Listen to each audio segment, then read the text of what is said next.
Trickle-down theory and tax cuts for the rich.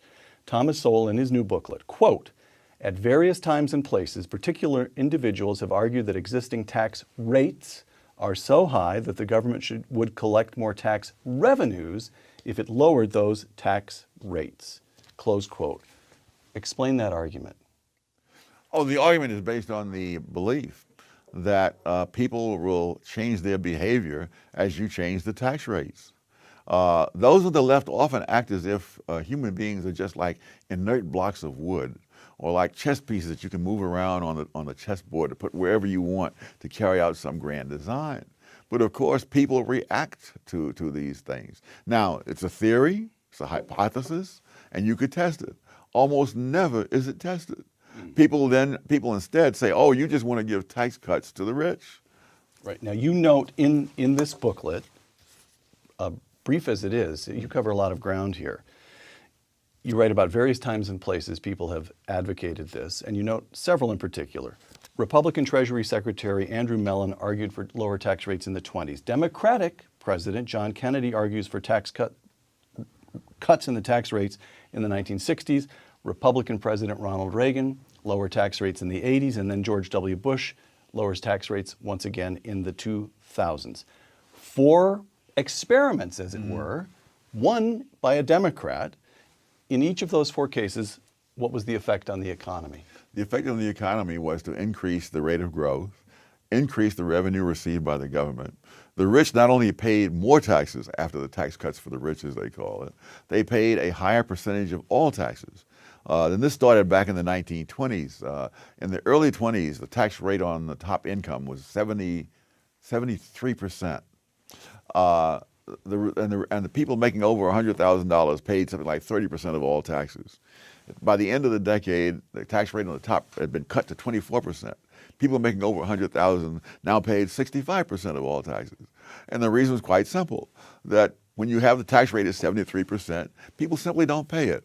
They put their money into tax-exempt securities and arrange their financial affairs. So what we're really talking about, do you want a symbolic high tax rate on the high-income people to win votes politically, which the rich themselves are not going to pay? Or do you really want more tax revenue coming into the government? So the argument, you say it's an empirical matter. It can be tested. It has been tested. It has been. 4 different times, and it always worked. That's right. All right.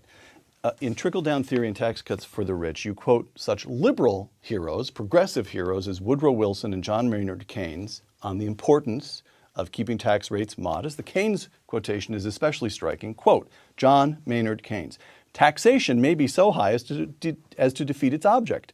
A reduction of taxation will run a better chance than an increase of balancing the budget. Close quote.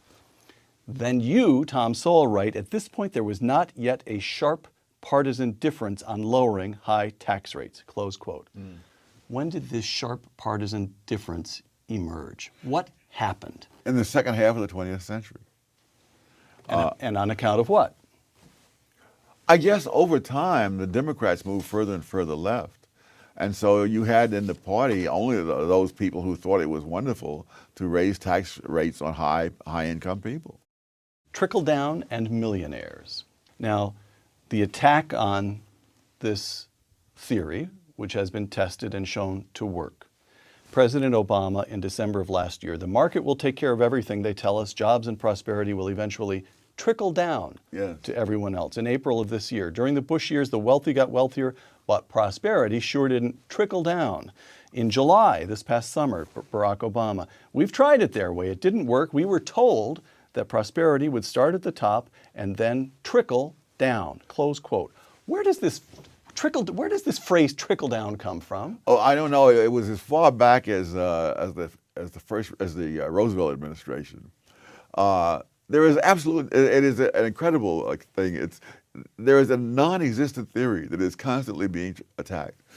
Some years ago in my newspaper column, I challenged anybody to cite any economist outside of an insane asylum who had ever made that argument.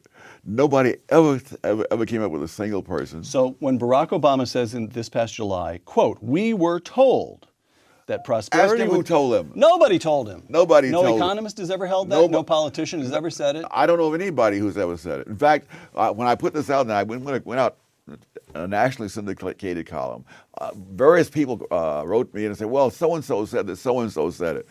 Find me the person who said it. I don't want to hear how A said that B said it. Find me B and show me where he said it. And that was years ago. Not one example has been offered. All right. So trickle-down economics is not a political theory.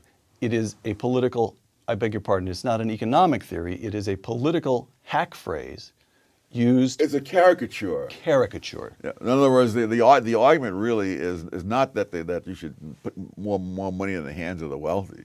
It's also part of a zero-sum conception of the economy. There's the thought that if you cut the tax rates on the rich, why then there'll be less taxes for the government, or you'll have to raise the taxes on other people to make up the difference, or cut programs and so forth. So that I hear all the time. It drives me crazy. So what about this notion, George Bush, it was a giveaway, that George Bush cut taxes on the rich, and if he had not done that, the budget would be much closer to balance. He was just giving it away. It was pointless. The sheer pointlessness. Yes, but in the paper, I point out where the New York Times itself says, there's been an unexpectedly large increase in tax revenues from the wealthy and from corporations, which has reduced the projected budget deficit.